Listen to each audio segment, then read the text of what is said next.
Welcome po sa isang episode na naman ng Partyless Wag Iboto.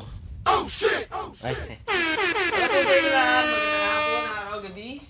Siyempre, hindi ko naman alam kung anong araw kung may upload to, kaya yun na lang tayo, ha? Hello po? Oh shit! Kita nyo naman? Partyless System episode na naman tayo ngayon, no? Oh shit! Isa-isayin natin to, kung 200 man sila di 200 contents. Oh shit! Okay. Ay, nako! FPJ. Okay? FPJ is the king. Oh shit! Okay? Hindi nating malilimutan yan, yung mga isang bala lang. Oh shit! Bang, bang, bang, bang. Mga ganong eksena ni FPJ sa mga kanyang pelikula, no? Shoutout sa'yo, sa langit, idol. Oh shit! Dito na naman tayo, okay?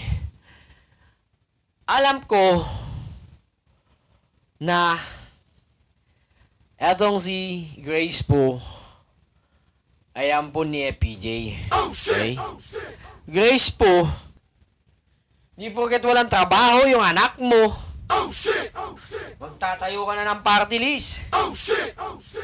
Para mabigyan ng trabaho ang anak mo. Ganun ba yun? Ang ina, senador ka na. Gusto mo ba lang may party list? Alam na alam naman natin na ikaw ang may pakana niya, madam. Grabe naman kayo. Pagbigyan nyo naman yung mga tunay na nagre-representante sa mga marginalized. Huwag naman kayo. Senador ka na. Gusto mo ba nang may party list ka sa kongreso? Ano yun? Para pag wala kang senador ka na, sa kongreso ka naman. Yawa naman, madam. Tignan nyo. Ganda-ganda ng ano. Tapos dami pa si FPJ. Nananahimik na yung tao. FPJ, Friends of the Poor and Jobless. Yan daw ang meaning ng kaibigan ng mga kaibigan ng mga mahihirap at walang trabaho. Kailan mo pa nakita si Grace po na tumulong sa mga nangangailangan ng trabaho? Nagpanukala ba yan ng batas para sa mga jobless? I don't think so. Wow, that's English. Diba? So, ano ang batas na isusumitin nyo sa Kongreso? Na gagawin nyo sa Congress? Anong batas yun? Ano? Sabihin nyo. Ilagay nyo dyan. Hindi yung meaning ng FPG, Friends of the Poor and Jobless. Shit.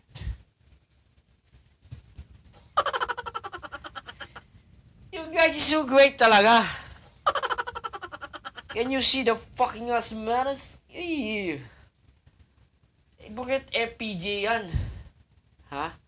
Si The King, Fernando po Jr., mananatiling Fernando po Jr., pero huwag nung gamitin sa mga political. Pula na mga yan, madam eh. Si Grace po lang may pakanan na ito. Nakakasiguro ako 100% si Grace po ang may pakanan po na ito. Kaibigan at kaagapay, kalokohan. Nananawagan ulit ako sa mga bayang sinilangang Pilipinas. Huwag ko yung bumoto ng party list, utang na loob. Tanggalin na natin ang party list, ha? Bahala na dyan. Kung anong gawin nyo sa akin, basta tanggalin natin ang party list. That's the tunay na people power. Party list. Tanggalin ang party list. Makikita ng mga ambog ng mga congressman yan pag tinanggal natin ang party list. Subukan yung wag botohin ang party list. Nakakasiguro ako 100%. Huwag kayong bumoto ng party list. Please lang, wag. Wag na wag kayong bumoto ng kahit anong party list. Entiende? Okay. That's it. Wala naman tong paano representante? Ang dami nang gumagawa niya, no? Friends of the Poor and Jobless. Putay na. Ang dami diyang nagsasabi ng slogan na yan. Nakakawisit na eh.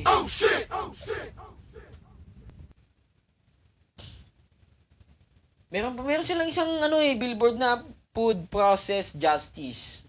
Kung ano-ano na lang, Grace po. Ano-ano na lang, madam. Tanggalin na natin ang party list.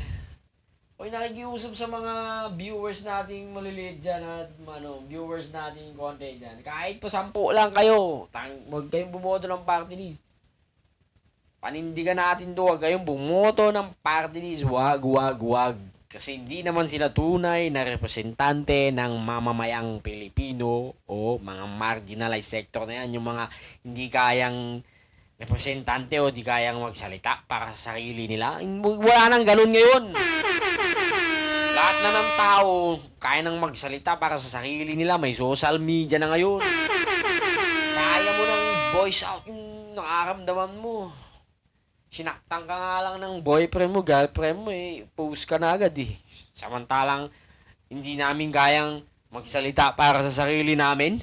Ganun ba yun? Kaya namin!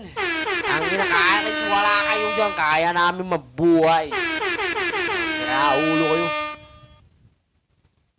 Siya! Sige na, like, comment, and subscribe! Adios!